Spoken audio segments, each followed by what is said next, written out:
So dear student, आपके सामने circle का एरिया रिलेटेड टू सर्कल्स का ये क्वेश्चन है। ठीक है, बहुत ही प्यारा क्वेश्चन है, बहुत ही अच्छा क्वेश्चन है। पेपर में आने के हाईली चांसेस है।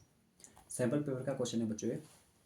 आ तो वैसे 2 नंबर है, 3 नंबर में रखा है, बट लेकिन बहुत इंपॉर्टेंट क्वेश्चन है। इसके ऊपर बेस्ड और भी क्वेश्चन बन सकते हैं। ठीक है, अगर मैं आप लोगों से पूछूँ एक ट्रायंगल के, जैसे अगर मैं आप लोगों से कुछ बात सिंपल सिंपल पूछना चाहता हूँ पहले। ठीक है, तो देखिए आप लोग ढंग से पहले इस बात का मुझे आंसर देना और आप लोग अपने मन मन में देना। देखिए जैसे ये ट्रायंगल होगा, तो बच्चों मैं ये कह रहा हूँ कि ये एंगल, ये एंगल, ये एंगल, एक ट्रायंगल के तीनों एंगल का सम कितना होता है?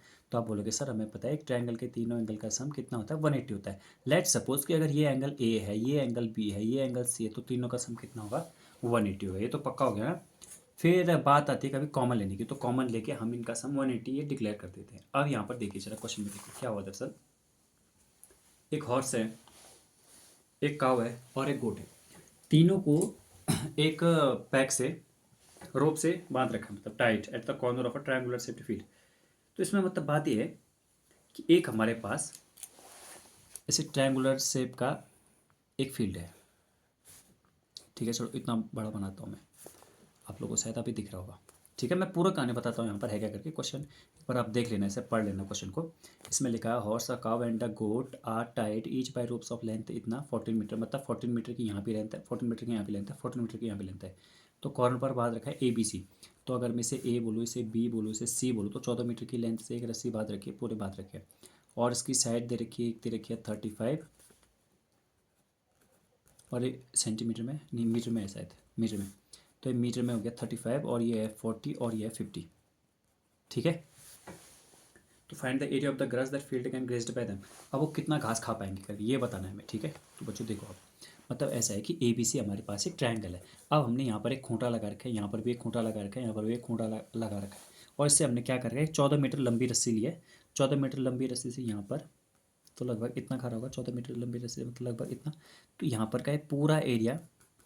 यहाँ पर अगर मैं काऊ को बांध देता हूँ, यहाँ पर अगर गोट को बांध देता हूँ, यहाँ पर अगर हॉर्स को बांध देता हूँ, तो इतना इतना एरिया ये सब खा रहे होंगे अपना अपना। ठीक है, ये एरिया ये लोग एक खा रहे होंगे। तो हमें यही पता करना है कि वो कितना एरिया होगा जितना ये लोग खा पा रहे हैं। ठीक है, तो अब आप मुझे बताइए, अगर मैं इस वाले को पूरा बना दूँ, ठीक है, अगर मैं इसे पूरा बना दूँ, तो एक सर्कल के शेप का बन गया, यहाँ पर भी एक सर्कल के शेप का बन गया, यहाँ पर भी एक सर्कल के शेप का बन गया। और अगर आप लोग केवल और केवल इतना देखें यहाँ पर कि जैसे अगर मैंने ये बना रखा है ना, ये बना रखा है यहाँ पर, तो यहाँ पर ए बी सी ये है। तो अगर मैं इसे पूरा सर्कल ऐसे काट के अलग ही कर दूँ, तो आपको ये दिख रहा होगा ना, ये केवल ए ही है, ए ही ए है। ठीक है, तो ए ये पॉइंट हो गया, सॉरी ऐसा पॉइंट है, तो ए ये पॉइंट हो गया।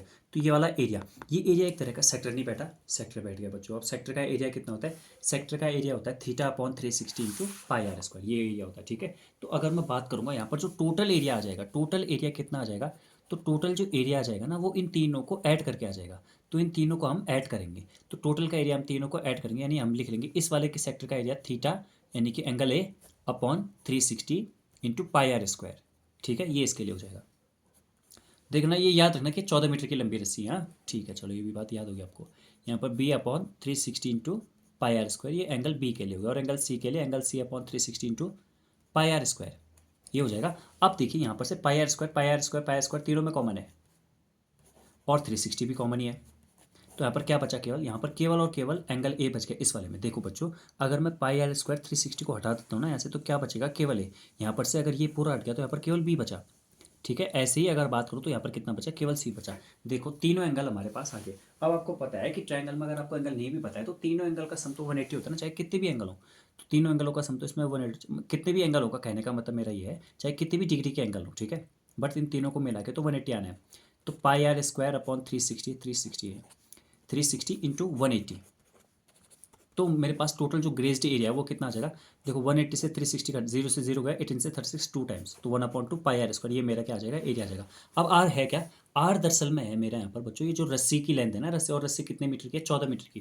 ये हमें पहले से पता है कि 14 मीटर की लेंथ की वो है। अब ये क्या दे रखे हैं? ये 35, 44 और ये 50 केवल ऐसे दे रखे हैं। ठीक है, खाली मतलब तुम्हें वो करने के लिए, कन्फ्यूज़ करने के लिए दे रखे हैं।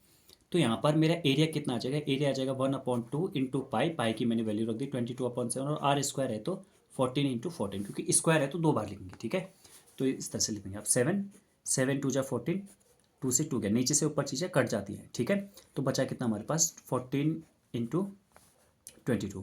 मैं इसका मल्टीप्लाई कर रहा हूँ, मुझे टेबल आता है 14 टू जा 28 का 8 कैरी 2, 14 टू जा 28 और 2 30, 308 मीटर स्क्वायर, यानी कि इतने मीटर स्क्वायर का एरिया वो काव और गोट और ये हॉर्स, ये तीनों मिलकर क्या कर पाएंगे, ग्रेस कर पाएंगे। ग्रेस कर पाएंगे मतलब चर पाएंगे, ठीक है। और अगर आप लोग को दिख रहा है पूरा, तो ये रहा पूरे का पूरा क्वेश्चन, ठीक है। ये हमने पहले क्या किया, टोटल का एरिया निकाला, उसके बाद हमने क्या किया, इसमें से कॉमन लिया, तीनों का सम 180 होता है, ये हमें पता था, बस इससे हमने निकाला और 308 हमारा आंसर आ गया।